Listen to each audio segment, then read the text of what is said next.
नमस्कार दोस्तों, मैं जितेश कौशिक एक बार फिर स्वागत करता हूं आपके अपने YouTube channel public reaction TV पर। तो कैसे आप सभी, उम्मीद करता हूं बढ़िया ही होंगे।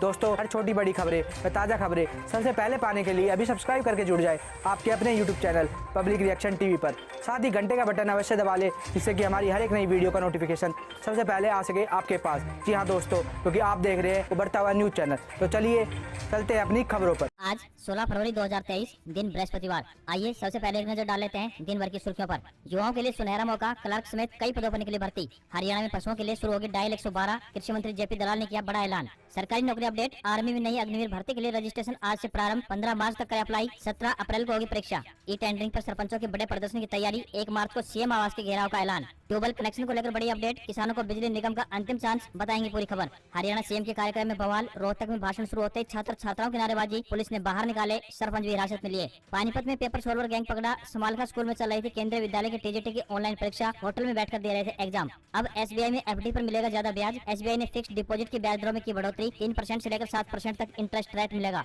Women's T20 world cup, Bharat की लगातार दूसरी जीत, वेस्टइंडीज को 6 विकेट से हराया, सेमीफाइनल के करीब पहुंची टीम। और अब खबरें विस्तार से। लेकिन पंजाब और हरियाणा में 2 दिन साफ रहेगा मौसम, तेज धूप खिलने से लोगों को ठंड से कुछ राहत मिली, पारा बढ़ने के आसार। बर्फबारी के चलते हिमाचल प्रदेश में अभी भी 153 सड़कें बंद हैं। मौसम विभाग के अनुसार प्रदेश में 18 फरवरी तक मौसम के साफ रहने की संभावना है। 19 फरवरी को 1 से 2 स्थानों पर बारिश व बर्फबारी हो सकती है। मंगलवार को शिमला व अन्य मैदानी भागों में मौसम साफ रहा, तेज धूप खिलने से लोगों को ठंड से कुछ राहत मिलती दिखाई दी। वहीं पंजाब हरियाणा में मौसम गर्म होता जा रहा है, दिन का पारा बढ़ने से गर्मी बढ़ी है। औसत पारे की बात करें तो 2 से 3 डिग्री सेल्सियस का इजाफा हुआ है। कल से यानी 17 फरवरी से मौसम में बदलाव देखने को मिलेगा। मौसम वैज्ञानिकों के मुताबिक अभी दिन के साथ साथ रात के पारे में भी बढ़ोतरी दर्ज होगी। पहाड़ों पर बर्फबारी का असर भी खत्म होता जा रहा है।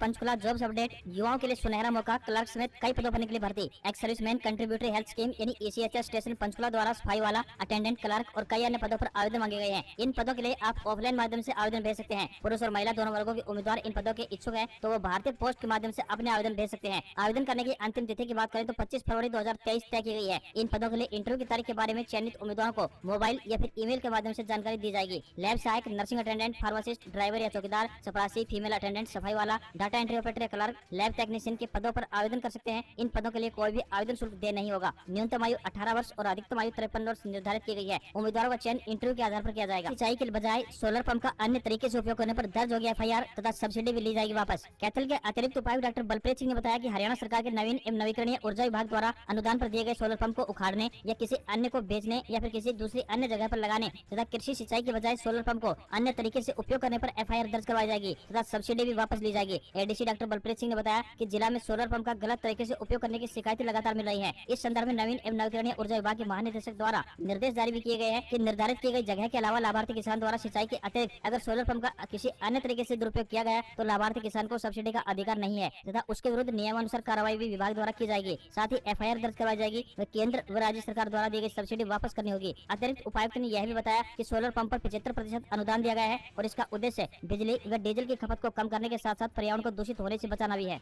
अपडेट, नारनौल के दोनों मंडियों में होगी रबी फसल की खरीद, सरकारी तैयारियां हुई शुरू। प्रदेश सरकार की ओर से रबी फसलों का उत्पादन खरीद करने की घोषणा के साथ ही मंडियों में अनाज खरीद के इंतजाम की तैयारियां शुरू हो गई हैं। वैसे तो रबी फसल की खरीद महेंद्रगढ़ जिले के नांगल चौधरी रोड स्थित नई अनाज मंडी नारनौल में होती रही है, लेकिन गत वर्ष व्यापारी द्वारा किए गए धरना प्रदर्शन के चलते इस साल भी रबी फसल की कॉलेज के साथ लगती अनाज मंडी में भी व्यापारी खरीद सकेंगे। इस प्रकार नांगल चौधरी रोड मंडी में सरकारी तथा कॉलेज मंडी में प्राइवेट खरीद होने की संभावना बनी हुई है। उल्लेखनीय है कि महेंद्रगढ़ जिले के नारनौल शहर में 2 मंडियां स्थित है। एक मंडी बॉयज कॉलेज के साथ बनी हुई है, तो वहीं एक और नई अनाज नांगल चौधरी रोड पर विकसित की गई है। राज्य सरकार द्वारा अब की बार गेहूं 2125 रुपए, जो 1735 व चना 5335 तथा सरसों 5450 रुपए प्रति क्विंटल की दर से खरीदी की जाएगी। सरकार की ओर से यही समर्थन मूल्य भी निर्धारित किया गया है। 28 मार्च से सरसों, 1 अप्रैल से गेहूं व चना तथा 1 जून से सूरजमुखी की खरीद की जानी है। बता दें कि खरीद दोनों मंडियों में की जाएगी। सरकारी खरीद नांगल चौधरी रोड अनाज मंडी में होगी, जबकि व्यापारी अपनी पुरानी जगह पर ही खरीद सकेंगे। कनेक्शन अपडेट, किसानों को बिजली निगम का अंतिम चांस, कनेक्शन न लेने पर नए आवेदकों पर होगा विचार। खेतों में फसलों की सिंचाई के लिए किसानों को जहां ट्यूबवेल के कनेक्शन के लिए सालों साल तक जद्दोजहद करनी पड़ रही है, वहीं बात करें फतेहाबाद जिले की तो फतेहाबाद जिले में ऐसे भी जिन्होंने ट्यूबवेल कनेक्शन के लिए नंबर आने के बावजूद भी कागजी कार्रवाई पूरी नहीं की है। ऐसे करीब 197 कनेक्शनों के लिए निगम को किसानों का इंतजार है। निगम अब तक 1890 आवेदक किसानों में से 1693 किसानों को ट्यूबवेल कनेक्शन जारी कर चुका है। इसके बावजूद भी निगम 710 ऐसे नए आवेदकों को ट्यूबवेल कनेक्शन देने पर विचार कर रहा है, जिन्होंने 2020 तक आवेदन कर रखा है। फतेहाबाद डिवीजन में रतिया, फतेहाबाद, भट्टूकला, बड़ोपल आदि क्षेत्र शामिल है। निगम के पास 197 ऐसे किसानों के कनेक्शन पेंडिंग है, जिन्होंने अपने कनेक्शन के लिए निर्धारित शर्तों को पूरा नहीं किया है। निगम अब भी इन किसानों के इंतजार में है ताकि वे कागजी कार्रवाई पूरी करें और उन्हें कनेक्शन जारी किया जा सके। इसके अलावा 1 जनवरी 2019 के बाद और 31 दिसंबर 2020 तक 710 नए किसानों ने ट्यूबवेल कनेक्शन के लिए आवेदन किए हैं। निगम इस बात पर भी विचार कर रहा है कि अगर पुरानी वेटिंग लिस्ट वाले किसान कनेक्शन लेने के लिए पहल नहीं करते हैं तो नए आवेदक किसानों को यह कनेक्शन जारी कर दिए जाएंगे। जब बोली अमित शाह ने अपने दौरे में हरियाणा के पुलिस कर्मियों को किया निराश। भारतीय राष्ट्रीय कांग्रेस के महासचिव एवं पूर्व केंद्रीय मंत्री शैलजा ने अमित शाह के हरियाणा दौरे पर निशाना साधा है। उन्होंने कहा है कि अमित शाह ने अपने दौरे में हरियाणा के पुलिस कर्मियों को निराश किया है। उन्होंने कहा कि आज हरियाणा प्रदेश में हजारों की संख्या में पद रिक्त पड़े हैं। इसी के साथ ही पुलिस कर्मियों को मिलने वाली राशन मनी भी ऊंट के मुंह में जीरा के समान है। शैलजा ने कहा कि केंद्रीय गृह मंत्री अमित शाह करनाल में पुलिस जवानों को राष्ट्रपति बैच देने के साथ साथ पुलिस के जवानों की मांगों को पूरा करने के लिए कोई घोषणा कर दे, लेकिन उन्होंने पुलिस के जवानों की तरफ कोई ध्यान नहीं दिया। कुमारी शैलजा ने कहा कि पुलिस विभाग में सिपाही से लेकर इंस्पेक्टर रैंक तक के लिए आज भी पेट भरने के लिए रोजाना डाइट के लिए सिर्फ 20 रुपए मिलते हैं। अब इसी से अंदाजा लगाया जा सकता है कि 20 रुपए के सरकारी भत्ते में हरियाणा पुलिस के जवान कैसे अपना पेट भरेंगे। शैलजा ने कहा कि आज हरियाणा प्रदेश में 30,000 से अधिक पुलिस कर्मियों के पद रिक्त पड़े हैं, मगर सरकार इस तरफ कोई ध्यान नहीं दे रही है। कुमारी शैलजा ने कहा कि सरकार खोखले प्रचार की बजाय हरियाणा पुलिस के जवानों को उनका हक प्रदान करे। लाल ने रोहतक में महर्षि दयानंद विश्वविद्यालय परिसर में विवेकानंद पुस्तकालय विस्तार भवन का किया उद्घाटन। महर्षि दयानंद सरस्वती की जयंती के अवसर पर हरियाणा के मुख्यमंत्री मनोहर लाल खट्टर ने रोहतक में महर्षि दयानंद विश्वविद्यालय परिसर में विवेकानंद पुस्तकालय विस्तार भवन का उद्घाटन किया। इसके अलावा उन्होंने दयानंद सेंटर फॉर वैदिक एंड योगिक स्टडीज के भवन की तथा university institute of public health sciences की भी आधारशिला रखी। विवेकानंद पुस्तकालय विस्तार भवन के निर्माण पर 850 लाख रुपए की अनुमानित लागत आई है। वहीं भवन के भूतल पर 346, प्रथम तल पर 404 तथा द्वितीय तल पर 378 छात्रों के बैठने की क्षमता है। प्रथम तल पर फैकल्टी के लिए अलग से रीडिंग की सुविधा भी उपलब्ध करवाई गई है। भवन पूर्ण रूप से वातानुकूलित है। लैपटॉप व मोबाइल चार्जिंग सुविधा भी उपलब्ध है। साथ ही सीसीटीवी सिस्टम भी भवन में स्थापित किया गया है।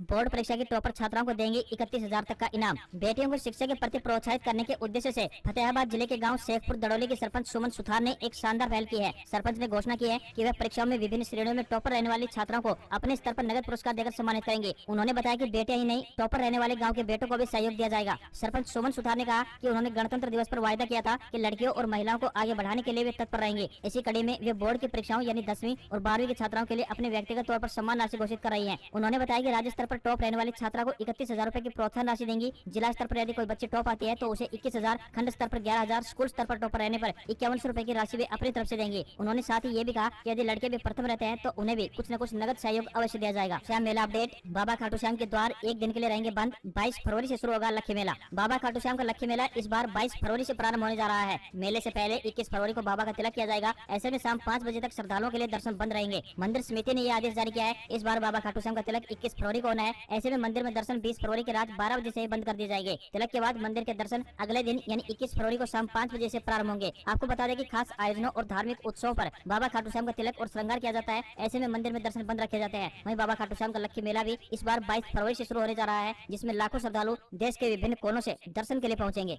इस जिले में तैयार हो रही है हाई सिक्योरिटी जेल, रखे जाएंगे हार्डकोर क्रिमिनल। हरियाणा की गठबंधन सरकार में जेल मंत्री रणजीत सिंह चौटाला ने मंगलवार को रोहतक की सुनारिया जेल का निरीक्षण किया। उनके साथ रोहतक विधानसभा क्षेत्र से पूर्व में विधायक एवं मंत्री मनीष ग्रोवर भी मौजूद रहे। इस दौरान उन्होंने विभिन्न बैरकों का मुआयना किया व कैदियों व बंदियों से मुलाकात भी की। इस दौरान मीडिया से बातचीत करते हुए रणजीत चौटाला ने बताया कि रोहतक में नई जेल का निर्माण किया जा रहा है जो बुलेट प्रूफ सिक्योरिटी से लैस होगी। इसका निर्माण मौजूदा सुनारिया जेल के साथ लगती 19 एकड़ भूमि पर किया जा रहा है। इस हाईटेक सिक्योरिटी सिस्टम से लैस जेल में हार्डकोर क्रिमिनल कैदियों को रखा जाएगा। अगर आपको हमारी खबर पसंद आई हो तो हमारी खबरों पर एक प्यारा सा लाइक जरूर दें। जी हाँ दोस्तों, और साथ ही खबरों को ज़्यादा से ज़्यादा शेयर करें और कमेंट बॉक्स में इन खबर पर आपकी क्या है राय वो हमें ज़रूर बताएं।